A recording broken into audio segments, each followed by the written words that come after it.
राम सिया राम जय जय राम। राम सिया राम जय जय राम। नमस्कार सर्वांना, श्री स्वामी समर्थ। स्वागत आहे तुम्हा सर्वांचे daily programmes of home maker या यूट्यूब चॅनलमध्ये। थंबनेलवरून तुम्हाला समजलंच असेल की आजचा व्हिडिओ कशाबद्दल आहे ते, तर चला व्हिडिओला सुरुवात करूया। प्रभू श्रीरामांवरती बोलणारी मी एवढी मोठी नाही किंवा तेवढी माझी कुवत पण नाही, पण माझ्या तोडक्या मोडक्या भाषेत प्रभू श्रीराम आणि उद्या रामनवमीला काय सेवा करायच्या आहेत हेच मी तुम्हाला सांगणार आहे। प्रभू श्रीरामांचं चरित्र आपण नेहमीच ऐकत असतो। रामनवमी हा सण भारतातील मुख्य सणांपैकी एक सण मानला जातो। उद्या पूर्ण भारतभर रामनवमी मोठ्या उत्साहात आनंदात साजरी केली जाते। हिंदू धर्मानुसार भगवान प्रभू रामचंद्र यांचा जन्म चैत्र महिन्यातील शुक्ल पक्षातील नवमी तिथीला झाला होता, म्हणून या दिवशी रामनवमी साजरी केली जाते।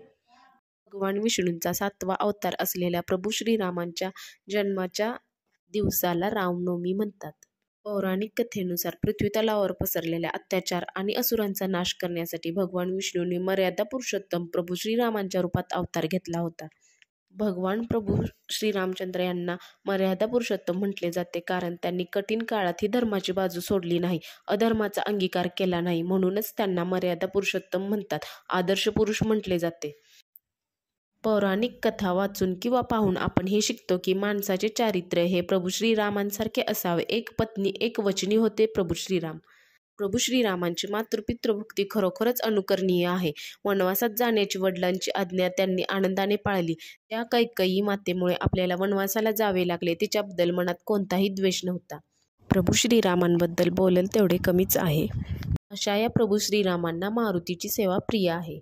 उद्या सकाळी शुचिर्भूत होऊन देवपूजा करायची आहे। देवपूजा झाल्यानंतर रामरक्षा पठण करायचे आहे, त्यानंतर मारुती स्तोत्र पठण करायचे आहे। कारण प्रभू श्रीरामांना मारुतीची सेवा प्रिय आहे, म्हणून आपल्याला उद्या रामरक्षा पठण केल्यानंतर मारुतीची सेवा देखील करायची आहे, मारुती स्तोत्र म्हणायचे आहे, प्रभू श्रीरामांची आरती करायची आहे।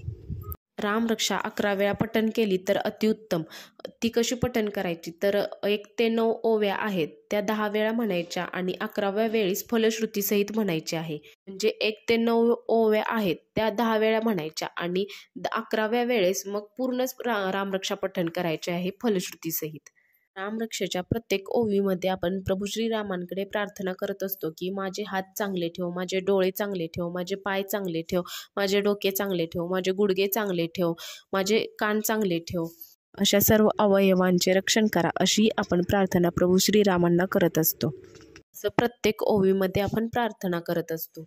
रोज घरामध्ये रामरक्षेचे पठण केल्यास घरातील निगेटिव्हिटी कमी होते।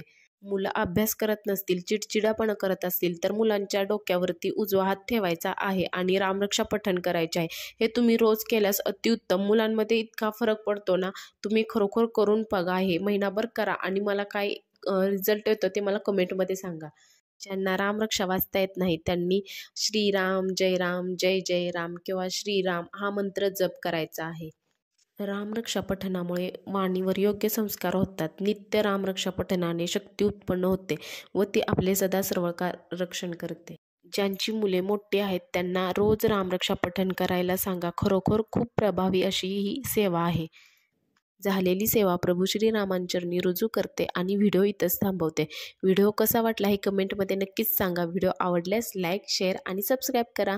भेटू पुन्हा एका अशाच व्हिडिओसोबत। श्री स्वामी समर्थ।